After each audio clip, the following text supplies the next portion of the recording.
ముకుంద వారసత్వం నుంచి పుట్టిన బంగారు అద్భుతం Purvi. Gold, diamonds and silver. November 1న కేపీహెచ్బీలో గ్రాండ్ ఓపెనింగ్. బండ్ల గణేష్ ఇంట్లో దీపావళి పార్టీ జరిగింది. చాలామంది చాలా రకాలుగా మాట్లాడుకుంటున్నారు. ఈయన ఈ పార్టీ అందుకే ఇచ్చాడు, కాదు ఇందుకు ఇచ్చాడు, కాదు ఎందుకు ఇచ్చాడో ఇలా మాట్లాడుకునే వాళ్ళు ఉన్నారు. అసలు విషయానికి వస్తే ప్రతి దీపావళి ఆయన గ్రాండ్గానే చేసుకుంటాడు. ప్రతి దీపావళికి బోల్డ్ టపాకాయలు కాల్చుకుంటారు. బోల్డ్ అంతమంది సెలబ్రిటీస్ వాళ్ళో వీళ్ళో వస్తూ ఉంటారు. కానీ ఈసారి ఏంటంటే ఒక ఈవెంట్ రేంజ్లో చాలా గ్రాండ్గా చేసి చాలామందిని ఇన్వైట్ చేశాడు. బోల్డ్ అంతమంది వచ్చారు, చూసాం మనం కూడా.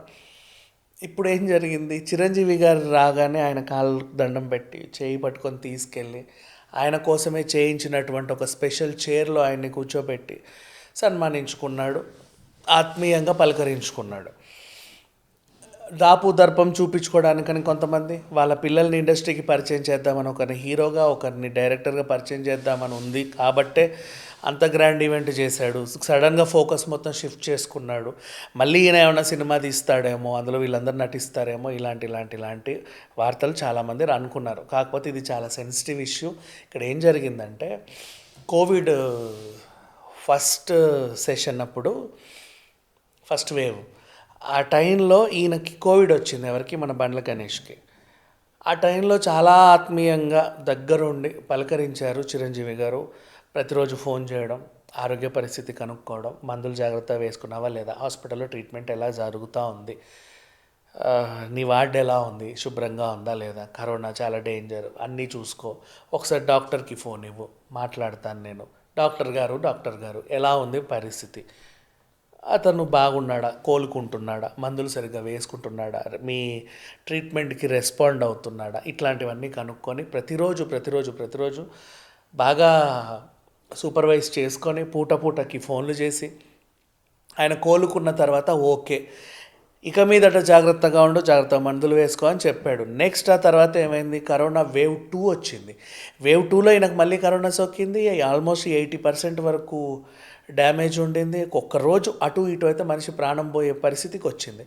అప్పుడు మళ్ళీ చిరంజీవి గారు కోపంగా హెచ్చరిస్తూ, ఒకసారి వచ్చింది మళ్ళీ ఎందుకు నువ్వు జాగ్రత్తగా లేవు, చూసుకోవాలి కదా, సరే ఇకనైనా అట్లీస్ట్ బీ కేర్ఫుల్ అని చెప్పి ఆ డాక్టర్స్ని వాళ్ళని కూడా దగ్గరుండి మాట్లాడి ఆల్మోస్ట్ డేంజర్ జోన్లో ఉన్న అతను కోలుకోవడానికి సరిపడా మెంటల్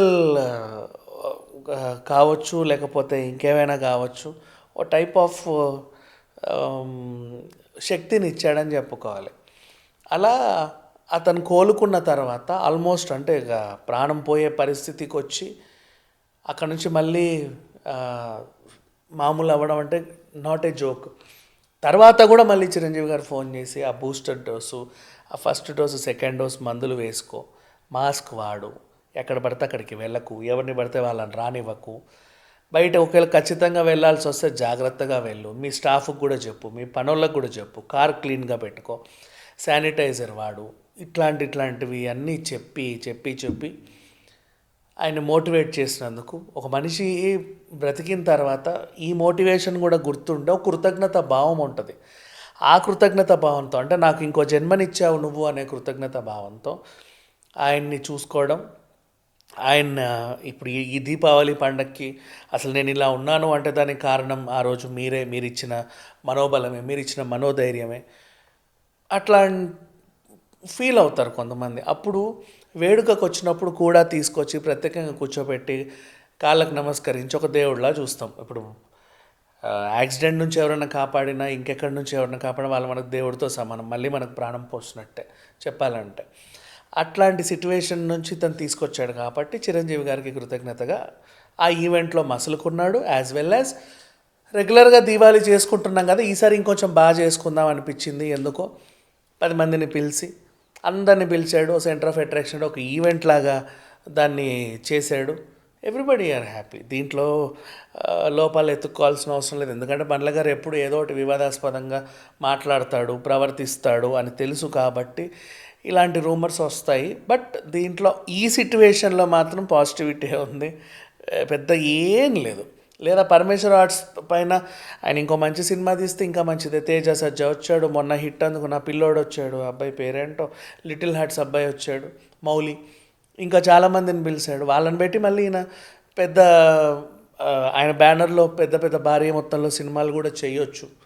సో ఈ రకంగా చూసుకుంటే కొంతమంది కొన్ని సెలబ్రేషన్స్ చేసుకున్నప్పుడు 10 మందిని పిలిచి 10 మందితో చేసుకోవాలనుకుంటారు. దాంట్లో ప్రతిదీ వెతకాల్సిన అవసరం ఏం లేదు. నాకు తెలిసి ఈ సిచ్యువేషన్ ప్రకారంగా అయితే నాకు మంచిగా కనబడింది, పెద్దగా నెగిటివ్స్ ఏం కనబడలేదు. సో అది మాత్రం మాట్లాడుకుందాం. అండ్ మిగతా వాళ్ళు రాసేవాళ్ళు ఒక ఈవెంట్ జరిగిందంటే 100 రాస్తారు, వీళ్ళనే పిలిచాడు, వాళ్ళని ఎందుకు పిలవలేదు, వాళ్ళు రాలేదా, వీళ్ళు రాలేదా, ఇవన్నీ కూడా అక్కర్లేదు. బట్ ఈ ఈవెంట్ మాత్రం బాగా జరిగింది. ఆయన వాళ్ళ కుటుంబ సభ్యులు విత్ సినీ సెలబ్రిటీస్ మధ్యలో హ్యాపీగా దీపావళి పండుగ చేసుకున్నారు. చూసే వాళ్ళకు కూడా ముచ్చటేసింది. Thank you so much.